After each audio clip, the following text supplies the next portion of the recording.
मेरा शौहर जब भी मेरे पास आता, मेरी नंद को बेहोशी का दौरा पड़ जाता। ये अजीब इत्तेफाक था और मैं हैरान थी कि नंद को पता कैसे चल जाता है। अब मुझे शक हो गया था। मैं एक दिन अचानक नंद के कमरे में गई और उसे कमरे से बाहर निकाल दिया। मेरी इस हरकत पर मेरी नंद बहुत घबरा गई और मुसलसल दरवाज़ा पीटने लगी। अब जैसे कमरे के अंदर उसने कोई खजाना छुपा रखा है, मैं उस खजाने को चोरी कर रही हूँ। मैंने नंद की एक न सुनी और कमरे की तलाशी लेने लगी, ये सोच करके शायद कोई सीरा मेरे हाथ लग जाए। नंद के इस रवैये का कमरे में मुझे तो कुछ नहीं मिला, लेकिन जैसे ही मैंने गुस्ल खाने का दरवाज़ा खोला तो सामने का मंजर देखकर मेरी जान निकल गई। मुस्तकबिल के सुहाने ख्वाब अपनी आंखों में सजाए मैं अजीम की दुल्हन बनी उसके घर में तो आ गई थी, लेकिन मेरे सारे ख्वाब मेरी सुहाग रात को ही चिकनाचूर हो गए रह गए थे। जब अजीम मेरा घूंघट उठाने के बाद अपनी मोहब्बत भरी बातों से मेरे कानों में रसघोल रहे थे कि अचानक कमरे के बाहर से अजीब सा शोर बुलंद होने लगा। अजीम समेत मैं भी परेशान हो गई। अजीम मुझे कमरे में तना छोड़कर बाहर लाउंज की तरफ भागे। मैं मारे शर्म के बाहर ना गई। एक तो मैं नई दुल्हन थी, दूसरा यहाँ किसी को नहीं जानती थी सिवाय अपनी सास के। अजीम को भी आज ही मैंने रूबरू देखा था, वरना उसकी तस्वीर ही देखी थी। बस अब तक मैं वहाँ बैठकर अजीम का इंतजार करने लगी, लेकिन पता चला कि मेरी नंद को बेहोशी का दौरा पड़ा है और अजीम उसे अस्पताल लेकर गए हैं। मैं अजीम का इंतजार करते करते सो गई। फजर के वक्त वो आए और सो गए। सारी रात अस्पताल में गुजारने के बाद उन्हें नींद आ गई। मैंने अजीम से कल वाले वाक़े के मुतल्लिक पूछा तो वो टाल गए। कहने लगे नौरीन मेरी 30 साला बहन है, उसकी सेहत ठीक नहीं रहती और दौरे पड़ते हैं। अजीम ने कहा तो मुझे नौरीन का दुख हुआ। फिर अगले दिन अजीम नौकरी के सिलसिले में दूसरे शहर चले गए। वहाँ उनको अभी घर नहीं मिला था, इसलिए मुझे मजबूरन ससुराल में ही रहना था। कुछ माह में घर के कामों में हिस्सा लेना शुरू कर दिया। अरे भाभी आप क्यों काम करती हैं, मैं कर दूंगी आपके हिस्से का काम। मुझे किचन में बर्तन धोते हुए मेरी नंद नौरीन ने देखा तो बोली, नौरीन मुझसे 8 साल बड़ी थी, आप काम करेंगी, लेकिन आप तो बीमार हैं। मैंने नंद से कहा तो उसे गुस्सा आ गया। आप ही किसको कहा तुमने, मैं आप ही लगती हूँ तुम्हें? तुम मुझे ये जता रही हो कि मैं तुमसे उम्र में बड़ी हूँ। नौरीन बच्चों की तरह रोने लगी तो मैं परेशान हो गई। मेरी उम्र 22 साल थी और नौरीन की उम्र 30 साल। उम्र का फर्क तो था, इसलिए मैंने आप ही कहा तो गलत समझी, आप नाराज ना हो। मैंने तो ऐसे ही कह दिया, आपको बुरा तो आइंदा नहीं कहूँगी। मैंने बात संभालते हुए कहा अच्छा फिर आज से हम दोनों दोस्त हैं। वो एकदम खुश हो गई। फिर नौरीन मेरी दोस्त बन गई। मेरे सामने ऐसी हरकतें करती थी जैसे मुझसे छोटी हो। मुझे समझ आ गई कि नौरीन की उम्र तो ज्यादा थी, लेकिन उसका ज़हन लड़कपन से आगे नहीं बढ़ सका। उसके पीछे क्या वजह थी मुझे समझ नहीं आ रहा था। शायद ये इंसानी नफ्सियात का मसला था। फिर हफ्ते के आखिर में अजीम आ गए। इतवार की छुट्टी पर मैं उन्हें देखकर खिल उठी। मैं खूब तैयार हुई और घर के किसी काम को हाथ नहीं लगाया। अजीम ने बताया कि वो सिर्फ एक रात के लिए आए हैं। आज हफ्ता था और कल इतवार। इतवार की शाम को अजीम ने वापस जाना था। अजीम शाम से लेकर रात के खाने तक लाउंज में अपनी माँ के साथ बैठे रहे। चाय भी वहाँ पी और फिर रात का खाना सब ने मिलकर खाया। मैं खाने के बाद कमरे में आ गई और अजीम का इंतजार करने लगी। अजीम खाने के बाद चहलकदमी पर चले गए। फिर आधे घंटे बाद वापस आए और मेरे कमरे में आए। मैंने उन्हें देखकर शर्म से नजरें झुका ली। वो मेरे करीब आकर बैठ गए और मुझसे बातें करने लगे। मेरे हुस्न की तारीफ करने लगे और अपने हफ्ते की बेचैनी का इंतजार भी किया। जानती हो मैरू, जब मैंने तुम्हें पहली मर्तबा देखा था तो मुझे तुमसे पहली नज़र में मोहब्बत हो गई थी। अजीम ने मेरे हाथों में लाल रंग की चूड़ियां पहनाते हुए कहा, जो मेरे लिए थी। आज मैं बहुत खुश हुई। हम बातें कर रहे थे कि फिर से बाहर से वैसा ही शोर बुलंद हुआ। इस बार अजीम के पीछे मैं भी बाहर भागी, क्योंकि अब मेरी झिझक खत्म हो गई थी। घर वालों के साथ हफ्ता गुजारने के बाद मैंने देखा कि सब नौरीन के कमरे के गिर जमा हैं। हम अंदर दाखिल हुए तो नौरीन बेहोश पड़ी थी नीचे फर्श में। अजीम ने उसे उठाया और फौरन डॉक्टर के पास ले गए। मैं नौरीन के लिए परेशान भी थी, अजीम के इस तरह जाने से उदास भी, लेकिन मैं फिर भी नौरीन के लिए दुआ करने लगी, क्योंकि इस एक हफ्ते में उसने मेरा बहुत ख्याल रखा था। मेरी बाकी जेठानी और देवरानी के मुकाबले में वो मेरा हर काम में हाथ बटाती थी। इस बार अजीम सुबह से पहले वापस आ गए थे, लेकिन वो नूरीन के सराहने ही बैठे रहे। फिर सुबह की नमाज पढ़कर सो गए। मैं उदास हो गई थी। अजीम दोपहर में जागे और फिर बोले कि अब उनकी बस का वक्त हो गया है, उन्हें जाना है। ये कहकर वो फिर से शहर चले गए। यानी फिर से एक हफ्ता मुझे अजीम के बगैर रहना था। ये सोचकर मुझे रोना आ रहा था। फिर सारा हफ्ता ऐसे ही गुजर गया। इस सारे अरसे में नंद को दौरा नहीं पड़ा। अब मुझे कुछ अजीब सा महसूस होने लगा। मेरी सास का रवैया नूरीन के साथ ऐसा था जैसे नूरीन उनकी सगी बेटी ना हो। जब से मैं आई थी, मैंने अपनी सास और नूरीन को बात करते हुए नहीं देखा था। यहाँ तक कि जब नूरीन बेहोश हुई तो सास उसके करीब भी ना आई। मेरी देवरानी और जेठानी भी नूरीन से बात नहीं करती थी। नूरीन सिर्फ मेरे साथ ही अच्छी थी और घर में किसी से बात नहीं करती थी। सिर्फ अजीम उसके लिए फिक्रमंद होते थे। अगले हफ्ते अजीम फिर आ गए और वही हुआ जो पहले हुआ था। जैसे ही अजीम ने कमरा बंद किया, नूरीन बेहोश हो गई। अब तो मुझे दाल में कुछ काला लगने लगा था। मुझे महसूस हुआ कि नूरीन जानबूझकर ऐसा करती है, मगर क्यों? अब मुझे इस क्यों का जवाब तलाश करना था। मैंने एक तरकीब सोची। अजीम अगली सुबह चले गए तो मैंने उनके जाने की खबर किसी को नहीं दी। घर वालों से कह दिया कि अजीम सो रहे हैं, उनकी तबीयत ठीक नहीं है। ये सुनकर मैंने देखा कि नूरीन किसी गहरी सोच में चली गई। फिर शाम तक नूरीन उदास बैठी रही। बार बार मेरे कमरे के सामने बहाने बहाने से चक्कर लगाने लगी। भाभी अजीम जाग गए हैं? नूरीन ने पूछा तो मुझे अजीब लगा।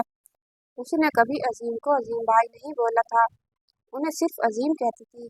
पहले मैंने सोचा कि उनसे कहूँ कि अजीम को भाई कहा करो, खाली नाम लेना बुरा लगता है। फिर मुझे याद आया कि मैंने जब उसे आप ही कहा था तो वह कैसे रोने लग गई थी। इसलिए मैं कुछ न बोली। जैसे ही रात हुई तो मैंने नौकरानी को अपने कपड़े पहना दिए और खुद अजीम के कपड़े पहन लिए और कमरे की कुंडी लगा दी। सब घर वाले सोने चले गए। मैंने नौकरानी को मोटी रकम दी इस ड्रामे के लिए। थोड़ी देर में मुझे महसूस हुआ कि कोई हमें देख रहा है, मगर कहाँ से। मुझे महसूस हुआ कि मेरे कमरे की दीवार, जो कि नूरीन के कमरे की दीवार से मिली हुई थी, वहाँ कोई पेंटिंग लगी हुई थी। मुझे महसूस हुआ उस पेंटिंग में हरकत हुई है।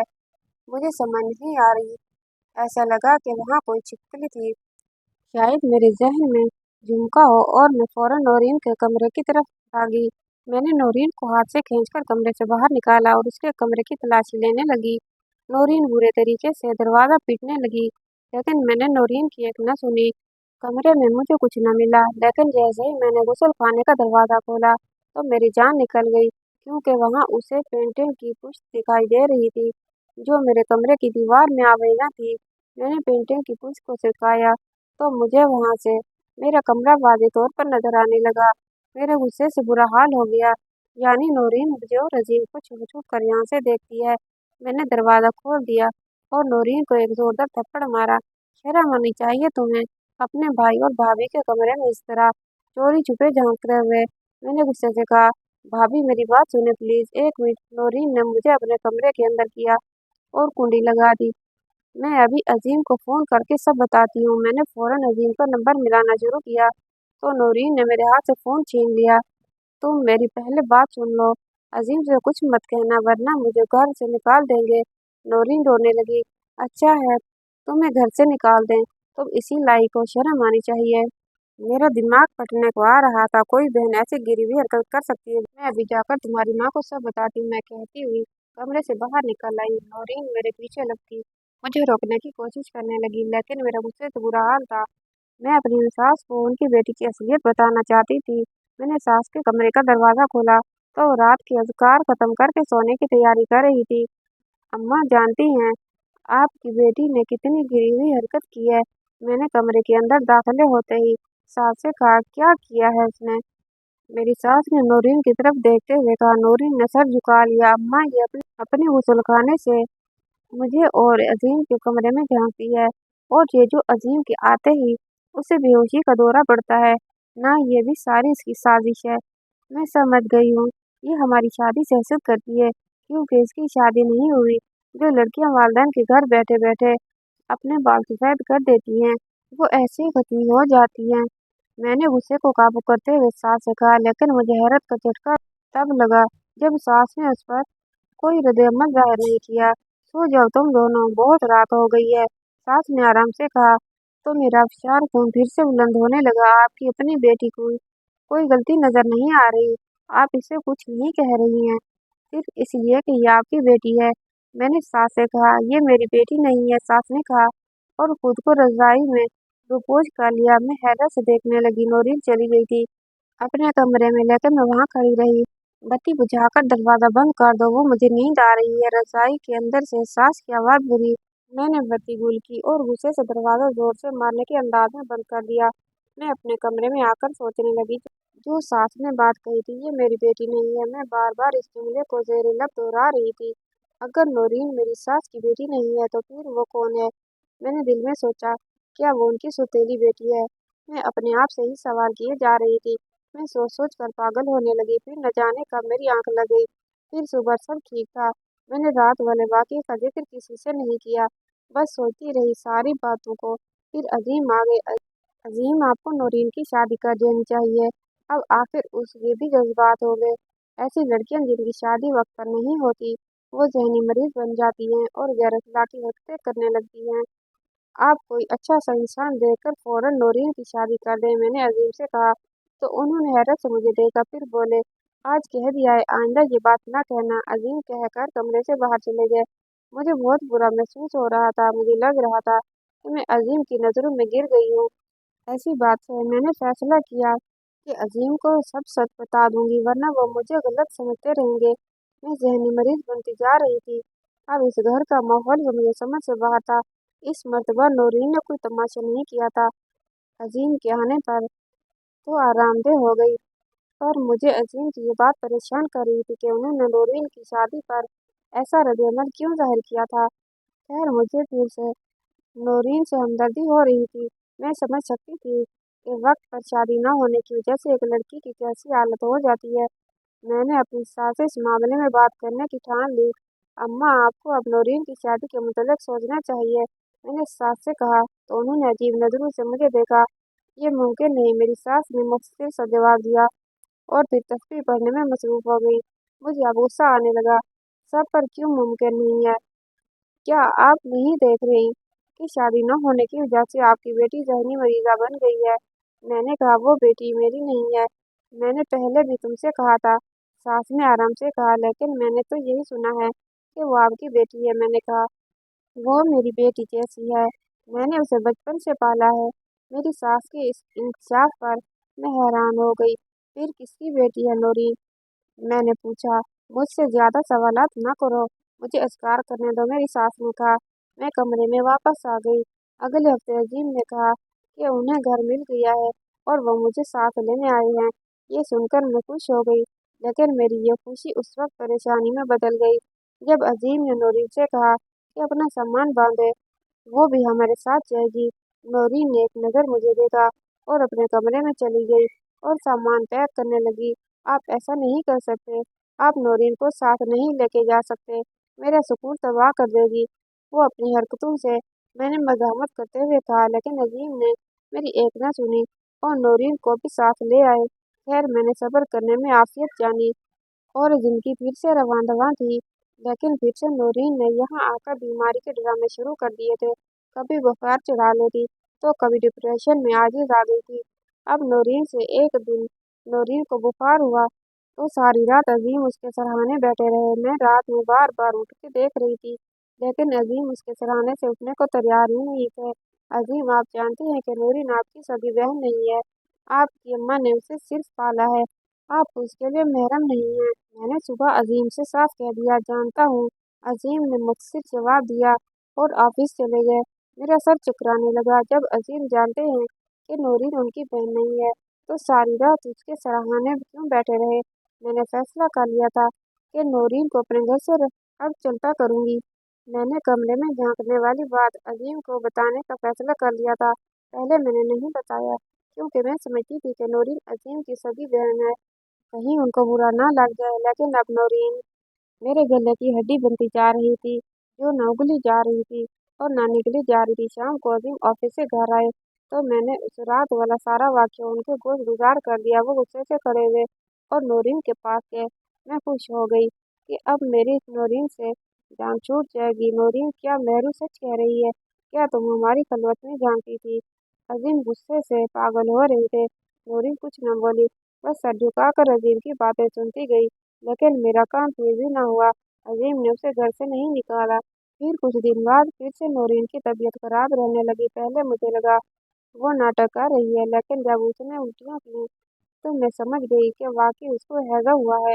अजीम घर पर नहीं थे और नौरीन की हालत बहुत खराब हो गई थी। मैंने अजीम को फ़ोन किया, वो ऑफिस में थे। उन्हें नौरीन की हालत से आगाह किया तो उन्होंने कहा मैं उसे डॉक्टर के पास ले जाऊं।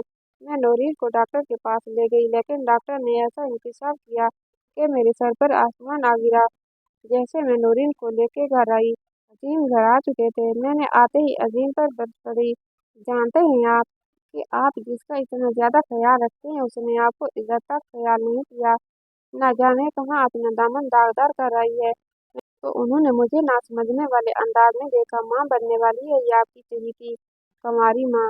मैंने गुस्से से कहा तो अजीम को जैसे मेरी बात पर यकीन नहीं आ रहा था। वो खड़े हो गए और नौरीन के करीब आए। मुझे लगा कि वो गुस्से से पागल हो जाएंगे और नौरीन को थप्पड़ रसीद करेंगे, लेकिन मेरी हैरत की इंतहा न रही जब अजीम ने खुशी से नौरीन को गले लगाकर मुबारकबाद दी। मैं फटी फटी आंखों से दोनों को देखने लगी। ये सब क्या हो रहा था, मैं सोचकर पागल हुई जा रही थी। अजीम और नौरीन खुशी से रोने लगे। आप बजाय गुस्सा करने के उसे मुबारकबाद दे रहे हैं। उसने आपके खानदान की इज्जत मिट्टी में मिला दी। न जाने किसका बच्चा है। मैंने गुस्से से कहा तो अजीम बोले ये मेरा बच्चा है और नौरीन मेरी बीवी है। अजीम की इस बात पर मेरी आंखों के सामने अंधेरा छा गया और अगले ही पल मैं विष खाकर गिर पड़ी। जब मुझे होश आया तो मैं अपने कमरे में थी और मुझे ड्रिप लगा हुआ था। अजीम मेरे सरहाने बैठे थे। मैंने मुंह दूसरी तरफ फेर लिया। मैं सब बताता हूँ तुमको मेहरू, अजीम ने कहा और अपनी बात शुरू की। नौरीन मेरी खाला की बेटी है। खाला नौरीन को जन्म देते ही फौत हो गई। मेरी अम्मी ने नौरीन की परवरिश की। फिर हम दोनों को मोहब्बत हो गई और हमारे सादगी से निकाह हुआ, क्योंकि अब्बा बीमार थे उन दिनों और उन्होंने मरने से पहले मेरा निकाह की ख्वाहिश जाहिर की। लेकिन 10 साल से नौरीन मां न बन सकी तो वो ज़हनी मरीज़ा बन गई। उसे आए दिन विसी के दौरे पड़ने लगे। औलाद के हसूल के लिए मैंने तुमसे शादी की। अपना और नौरीन का रिश्ता तुमसे छुपाया क्योंकि नौरीन ने ऐसा करने को कहा था। अब कुदरत हम पर मेहरबान हो गई है। अजीम बोलते जा रहे थे और मेरा हर उज़ू कान बन चुका था। तुमसे शादी के वक्त नौरीन ने हम सब घर वालों को कसम दी कि मैं इस रिश्ते के मुतल्लिक तुमको ना बताऊं। वो नीम पागल हो गई थी डिप्रेशन में, इसलिए हमने उसकी बात मान ली। पर अब अल्लाह ने करम किया तो ये बात ज़ाहिर हो गई। देखो मेहरू, नौरीन बिन माँ बाप की बची थी। उसने बहुत दुख देखे हैं, मेरी दूसरी शादी की कुर्बानी भी दी है। अब तुम उसका वजूद कबूल कर लो। मेहरू, नौरीन बुरी नहीं है। उसने अब तक तुम्हारा कितना ख्याल रखा है। तुम भी इंसानियत दिखाकर उसे कबूल कर लो। अजीम ने आराम से समझाया। फिर नौरीन भी आ गई। मेहरू, सिर्फ मैं ही नहीं बल्कि तुम भी माँ बनने वाली हो। मैं तो 5 थी, 10 साल से, लेकिन अल्लाह मेहरबान हो गया। पर तुमको भी नेमत मिलने वाली है। अब नौरीन ने कहा तो मेरा दिल उसी वक्त नर्म हो गया। मैंने नौरीन को कबूल कर लिया और उसी को अल्लाह की रजा समझ लिया। सच कहा था अजीम ने, नौरीन ने वाकई बहुत दुख देखे थे और आजमाइशें झेली थी, लेकिन अब गम के काले बादल छू चुके थे। 10 साल के तवील इंतजार के बाद नौरीन को औलाद की खुशी मिल गई थी। जब रब नौरीन पर मेहरबान हो गया था तो मेरी क्या मजाल थी कि मैं उसके साथ बुरा करती। आज हम बच्चों समेत अपने घरों में एक खुशगवार जिंदगी गुजार रहे हैं।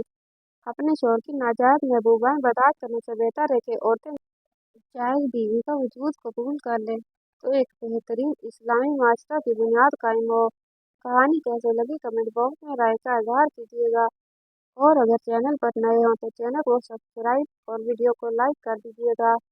इंशाअल्लाह ताला अगली कहानी के साथ हाजिर होंगे। तब तक के लिए अल्लाह हाफिज़।